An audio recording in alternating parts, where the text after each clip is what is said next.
തരിയോട് SALP സ്കൂളിലെ ചുവരുകൾ ഇനി കഥ പറയും. സ്കൂളിലെ കുഞ്ഞു പ്രതിഭകൾക്ക് ഇനി ചുവരിൽ കഥകൾ എഴുതുകയോ ചിത്രം വരയ്ക്കുകയോ ചെയ്യാം. സമഗ്ര ഗുണമേന്മ പദ്ധതിയുടെ ഭാഗമായാണ് സ്കൂൾ ഇത്തരമൊരു പദ്ധതി ആവിഷ്കരിച്ചത്.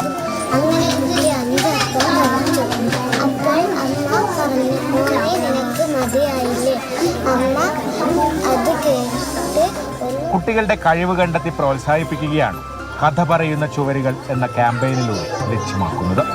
അവർക്കിഷ്ടമുള്ള കഥകൾ, പാട്ടുകൾ, ചിത്രങ്ങളൊക്കെ അതിൽ വരയ്ക്കാനുള്ള ഒരു സംവിധാനമാണ് നമ്മൾ ഏർപ്പെടുത്തി വെച്ചിട്ടുള്ളത്. ഇപ്പോൾ കുട്ടികൾ വളരെ താല്പര്യത്തോടു കൂടി രചനാ പ്രവർത്തനങ്ങളിൽ ഏർപ്പെടട്ടെ എന്നുള്ളതാണ് ഞങ്ങൾ ഈ ഒരു പ്രോഗ്രാമിലൂടെ ഉദ്ദേശിക്കുന്നത്. അവർക്ക് ജന്മസിദ്ധമായിട്ട് ചുമരിൽ എഴുതാൻ ഒരു സ്വാഭാവികമായൊരു പ്രവണതയുണ്ട്. ആ പ്രവണതയെ നമ്മൾ ഒന്നുകൂടെ ഒന്ന് പ്രോത്സാഹിപ്പിക്കുന്നു എന്ന് മാത്രം.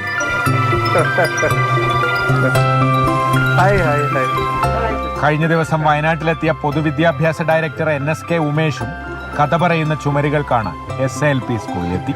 Yet another Indian who does not want to end up as yet another Indian. അതാണ് എന്നെക്കുറിച്ചൊരു എൻ്റെ ആഗ്രഹം. Manmohan, very happy to be here. Wayanad is always like my home. ഒരു ഹോം കമ്മിങ് പോലെയാണ് ഉള്ളത് ഈ സ്കൂളിൽ. ഈ കുട്ടികളെ കണ്ടപ്പോൾ ഓൾ ടീച്ചേഴ്സ്.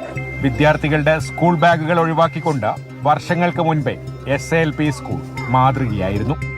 അന്ന് വയനാട് സബ് കളക്ടറായിരുന്ന NSK ഉമേഷ് തന്നെയായിരുന്നു ആ പദ്ധതി ഉദ്ഘാടനം ചെയ്തത്.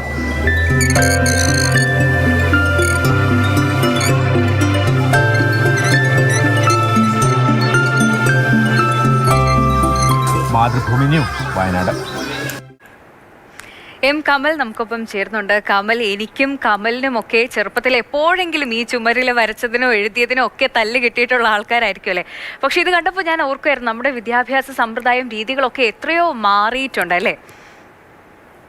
നമ്മളൊക്കെ ചെറിയ കുട്ടികളായിരുന്ന സമയത്ത് സ്കൂളിലാണെങ്കിലും വീട്ടിലാണെങ്കിലും ചുമരിലൊക്കെ ചിത്രം വരയ്ക്കുകയോ എഴുതുകയൊക്കെ ചെയ്താൽ നല്ല വഴക്ക് കേൾക്കും, അല്ലെങ്കിൽ അടി കിട്ടുന്ന കാലമായിരുന്നു. ഇപ്പോൾ ആ കാലമൊക്കെ മാറിയിട്ടാണ് ഒരു സ്കൂള് തന്നെ ചുമരിൽ കുട്ടികൾക്ക് വരയ്ക്കുകയോ എഴുതുകയോ ചെയ്യാമെന്ന് പറഞ്ഞ സ്റ്റോറി ടെല്ലിംഗ് വാൾസ്, കഥ പറയുന്ന ചുവരുകൾ എന്നൊരു മികച്ച ആശയം അവതരിപ്പിക്കുന്നത്.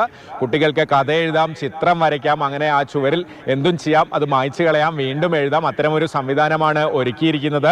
പ്രധാനാധ്യാപിക നിഷ ടീച്ചറുടെ നേതൃത്വത്തിൽ നേരത്തെയും ഈ SALP സ്കൂളിൽ, തരിയോട് SALP സ്കൂളിൽ വിപ്ലവകരമായ മാറ്റങ്ങളൊക്കെ ഉണ്ടായിരുന്നു. നമ്മൾ പണ്ട് നല്ല വാർത്തയിലൊക്കെ കൊടുത്തതാണ് ബാഗ്ലെസ് സ്കൂൾ. അതായത് കുട്ടികൾക്ക് പുസ്തകങ്ങൾ, 2 സെറ്റ് പുസ്തകങ്ങൾ വീട്ടിലും വിദ്യാലയത്തിലും ക്രമീകരിച്ച് സ്കൂൾ ബാഗ് ഇല്ലാതെ കുട്ടികൾക്ക് അങ്ങോട്ടും ഇങ്ങോട്ടും വീട്ടിലേക്കും സ്കൂളിലേക്കും അതുപോലെ തിരിച്ച് വീട്ടിലേക്കും പോകാവുന്ന സംവിധാനം ടീച്ചറുടെ നേതൃത്വത്തിൽ ഒരുക്കിയിരുന്നു. അന്നത് വലിയ വാർത്തയൊക്കെ ആയതാണ്. എന്തായാലും വീണ്ടും പുതിയൊരാശയവുമായി തരിയോട് SALP സ്കൂൾ വന്നിരിക്കുന്നു. കഥ പറയുന്ന ചുവരുകളിൽ ഒരുപാട് കുരുന്നുകൾ കഥകൾ എഴുതുകയും ചിത്രങ്ങൾ വരയ്ക്കുകയും ചെയ്യട്ടെ. മികച്ച ആശയങ്ങളോടെ ഈ സ്കൂൾ ഇനിയും മുന്നോട്ട് വരട്ടെ. ഒപ്പം മറ്റ് സ്കൂളുകൾക്കും ഒക്കെ മാതൃകയാക്കാവുന്നതാണ്. ശരി കമൽ.